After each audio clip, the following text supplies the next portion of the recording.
श्री गुरु सत्ताई नमः। सभी को प्रणाम। पिछले वीडियो में हमने सुना संयुक्त प्रयास ही हमेशा फलदायी होते हैं। प्रेरणा निराकार सत्ता की तथा किसी अन्य द्वारा उसका सुनियोजित क्रियान्वयन, जैसे कि श्री रामकृष्ण परमहंस, स्वामी विवेकानंद, सद्गुरु रामदास व शिवाजी, श्री कृष्ण व अर्जुन, श्री राम व श्री हनुमान आदि। प्रयत्न भले ही छोटे हों, जैसे कि रामायण काल में गिलहरी का, पर प्रभु के कार्यों में ऐसे ही भावनाशीलों का थोड़ा थोड़ा अंश मिलकर युगांतरकारी कार्य कर दिखाता है। जो लोग ऐसे समय में आगे नहीं आते, वस्तुतः वे जीवित होते हुए भी मृत के समान ही हैं। आइए इसी क्रम को आगे बढ़ाते हैं। भगवान कहते हैं, जो लोग युग की पुकार अनसुनी नहीं करते और भगवान के कार्य में सहायक बनते हैं, ऐसे लोगों को सत्पात्र माना जाए और उन्हें उस तत्वज्ञान को सार संक्षेप में हृदयंगम कराया जाए, जिस तत्वज्ञान को अमृत कहा गया है, जिसकी तुलना सदा पारसमणि और कल्प वृक्ष से होती रही है। वही तत्वज्ञान तुम्हें बताता हूँ। तत्व चिंतन से प्रज्ञा जगती है, विवेक जागता है। प्रज्ञावान आत्मनिर्माण में जुटता है। जिसके लिए आत्मनिर्माण कर पाना संभव हो सका है, उसके लिए विश्व निर्माण की भूमिका निभा सकना अति सरल है, भले ही वो बाहर से कठिन दिखती हो। ज्ञान ही कर्म बनता है, कर्म से प्रयोजन पूरे होते हैं, इसमें संदेह नहीं। उस सद्ज्ञान की देवी महाप्रज्ञा है, जिन्हें इन दिनों उपासना, साधना और आराधना का व्यापक उपक्रम बनना चाहिए। ये सद्ज्ञान, ये तत्व चिंतन है गायत्री महाविद्या। सत्पात्रों को गायत्री महाविद्या का अमृत, पारस, कल्प वृक्ष रूपी तत्वज्ञान दिया जाना इस कारण भगवान ने अनिवार्य समझा, ताकि वे अपनी प्रसुप्ति को जगा प्रकाशवान हों, ऐसे अनेक के हृदय को प्रकाश से भर सकें। अमृत अर्थात ब्रह्म ज्ञान वेद माता के माध्यम से, पारस अर्थात भावना प्रेम विश्व माता के माध्यम से, एवं कल्प वृक्ष अर्थात तपोबल देवत्व की प्राप्ति देव माता के माध्यम से। ये तीनों ही धाराएं एक ही महाप्रज्ञा के तीन दिव्य प्रवाह हैं। अज्ञान, अभाव एवं अशक्ति का निवारण प्रत्यक्ष कामधेनु गायत्री के अवलंबन से ही संभव है। गायत्री ब्रह्म विद्या है, उसी को कामधेनु कहते हैं।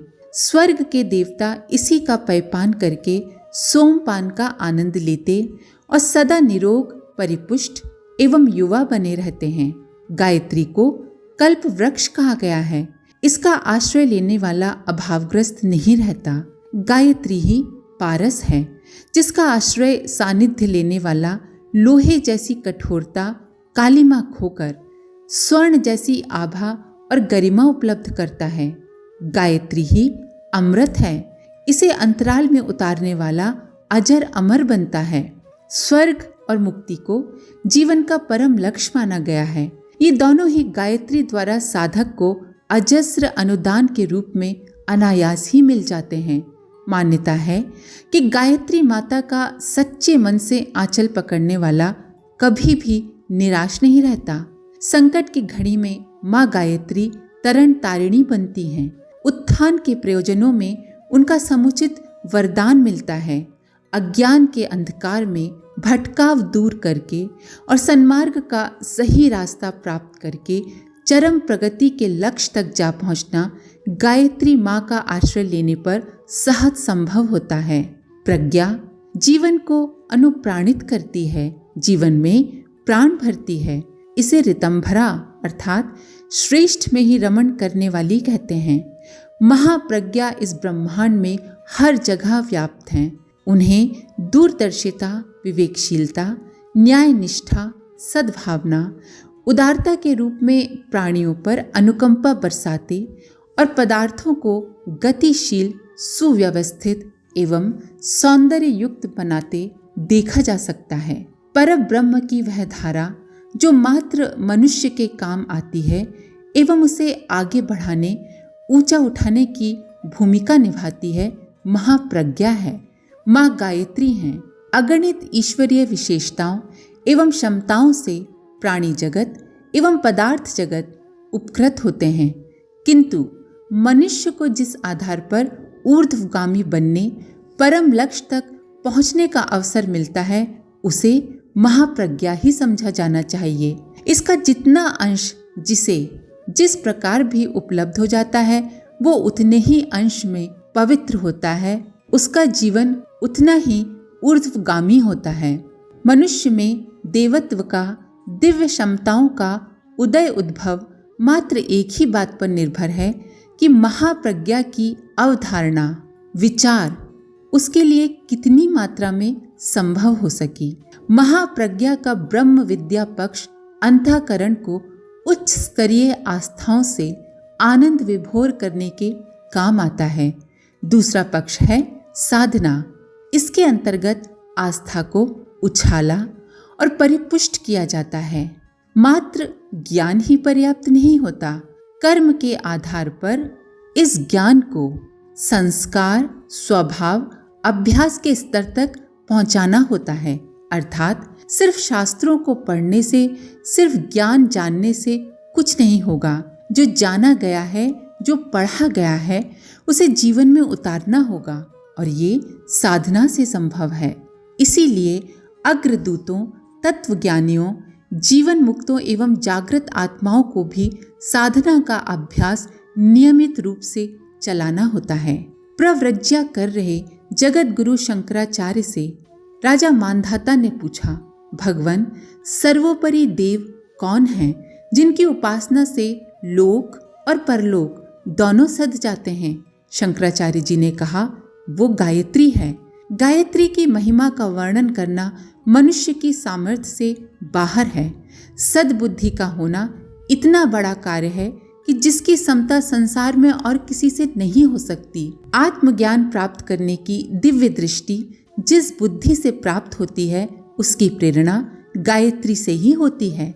सृष्टि निर्माण करने के उपरांत पितामह मनु ने प्रजा से कहा, 18 विद्याओं में मीमांसा बड़ी है।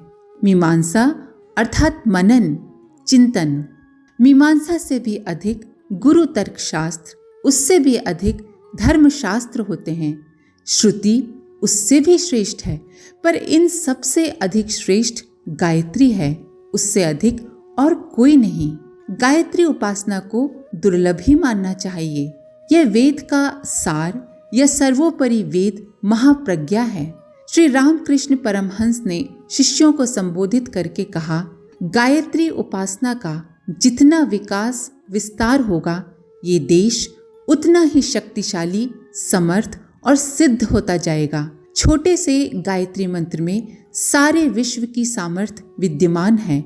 यहाँ तक कि ब्रह्मा, विश्वामित्र, राम एवं कृष्ण ने भी इसी आदिशक्ति गायत्री की शरण ली एवं सृष्टि रचना, अवतार प्रयोजन इसी प्रकार पूरे हुए। अगले दिनों भी यही होने जा रहा है।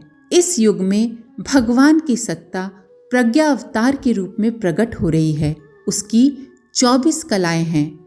गायत्री के 24 अक्षरों में से प्रत्येक को एक कला किरण माना जा सकता है। इन दिव्य धाराओं में बीज रूप में वो सब कुछ विद्यमान है जो मानवीय गरिमा को स्थिर एवं समुन्नत बनाने के लिए आवश्यक है। गायत्री के 24 अक्षरों में साधना परक सिद्धियां और व्यक्तित्व परक सिद्धियां अनेकानेक हैं। चेतना का, अंतरंग का परिष्कार, उसकी पवित्रता और साधन सुविधाओं का मिलना, ये दोनों ही मिलने पर मनुष्य में देवत्व के उदय और समाज में स्वर्णिम परिस्थितियों के विस्तार की संभावना बनती है। प्रज्ञा अवतार का कार्यक्षेत्र यही है। वह व्यक्ति के रूप में नहीं, किसी मनुष्य के रूप में नहीं, बल्कि शक्ति के रूप में प्रकट होगी। ऐसी शक्ति जो मनुष्य मात्र के विचार को पवित्र, उच्च बनाकर युग परिवर्तन संभव करेगी। जिस व्यक्ति में इस प्रज्ञा तत्व की मात्रा जितनी अधिक प्रकट होगी, उतना ही अधिक वह युग सृजिताओं के गणना में आ सकेगा और अपने पुरुषार्थ के आधार पर श्रेय प्राप्त कर सकेगा। प्रज्ञा अवतार निराकार रहेगा। चेतना सदा निराकार ही रहती है, निराकार ही रहेगी। नारद जी ने कहा, हे देव, अपनी इच्छा और मेरी जिज्ञासा का आप जो अद्भुत समन्वय प्रस्तुत कर रहे हैं, उससे मेरी अंतरात्मा पुलकित हो रही है। कृपया स्पष्ट निर्देश कीजिए कि पुनः मृत्युलोक में वापस जाकर मुझे क्या करना चाहिए ताकि आपका प्रयोजन पूर्ण हो। भगवान बोले, हे तात, सर्वप्रथम भटके हुओं को यथार्थता का, सत्य का आलोक दिखाना और सन्मार्ग अपनाने के लिए तर्क और तथ्यों सहित उनका मार्गदर्शन करना। दूसरा उपाय, इस आधार पर उभरे हुए उत्साह को किसी सरल कार्यक्रम में जुटा देना है ताकि युग धर्म से वे परिचित और अभ्यस्त हो सकें। इन 2 चरणों के उठ जाने पर आगे की प्रगति का आधार मेरी अवतरण प्रक्रिया युगांतरीय चेतना स्वयं संपन्न कर लेगी। युग परिवर्तन का कार्य योजनाबद्ध ढंग से ही किया जा सकता है। सबसे पहले तो सुधारकों, अग्रगामियों को अपने सहायक ढूंढने के लिए निकलना होता है। उन्हें उंगली पकड़कर चलना सिखाना पड़ता है। जब वे अपनी दिशा समझ लेते हैं, उच्च स्तरीय पथ पर चलने के लिए सहमत हो जाते हैं, तब उन्हें सुनियोजित कार्य पद्धति समझाकर उनके उत्साह को क्रिया रूप देना होता है। ये नीति हर अवतार की रही है। इतना हो जाने पर शेष सारा कार्य वह चेतन सत्ता स्वयं कर लेती है। समस्या तब उठ खड़ी होती है जब व्यक्ति ईश्वरीय सत्ता की इच्छा आकांक्षा जानते हुए भी मोह में फंसे दिशा भूले की तरह जीवन बिताते हैं, अथवा उद्देश्य को जानते हुए भी अपने उत्साह को सही नियोजित नहीं कर पाते।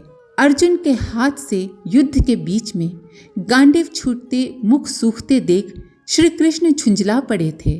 कथनी और करनी में मोह, असमंजस उनसे सहन नहीं हुआ।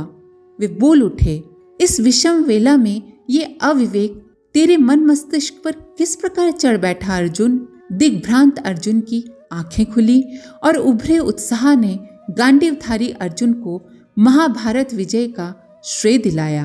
कार्य तो श्री कृष्ण के माध्यम से ईश्वरीय चेतना ने ही किया, पर अर्जुन में जागृत व उफन कर आए उत्साह से ही ये संभव हुआ।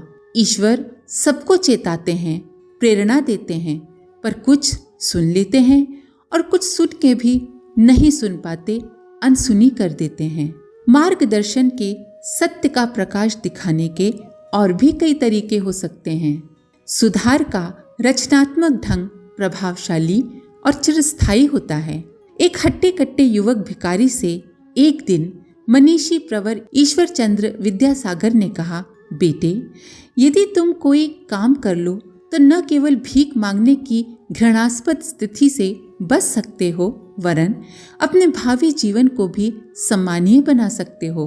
युवक ने कहा, श्रीमान जी, मेरे पास 50 रुपए की भी पूंजी हो जाती तो मैं भीख नहीं मांगता। ईश्वर चंद्र जी ने उसे 50 रुपए दे दिए। एक दिन वही युवक कलकत्ते की एक बड़ी कपड़ा फर्म का मालिक बना और अपनी तरह के सैकड़ों अनाथ असहायों को भी इसी तरह आजीविका से लगाया। शिक्षा कभी कभी अनजाने में ऐसे व्यक्तियों से भी मिल जाती है जो बाहर से देखने से तो ज्ञानवान या प्रतिभाशाली नजर नहीं आते, पर उनका व्यवहार ज्ञान इतना प्रखर होता है कि वो किसी व्यक्ति की जीवन धारा पलट सकते हैं। शिवाजी के साथ भी यही हुआ। शिवाजी उन दिनों मुगलों के विरुद्ध छापामार युद्ध लड़ रहे थे। रात को थके मांदे वे एक वनवासी बुढ़िया की झोपड़ी में जा बैठे और कुछ खाने पीने की याचना करने लगे। बुढ़िया के घर में खिचड़ी थी। उसने प्रेम पूर्वक उसे पकाया और पत्तल पर सामने परस दिया।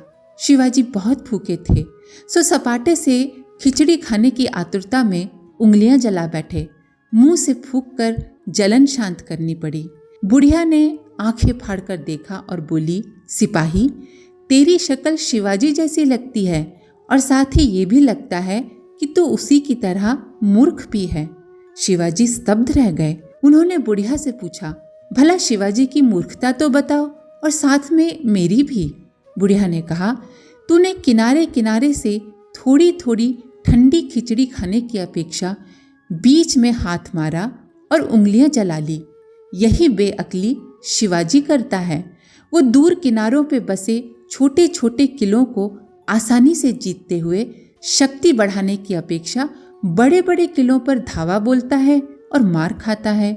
शिवाजी को अपनी रणनीति की विफलता का कारण पता चल गया।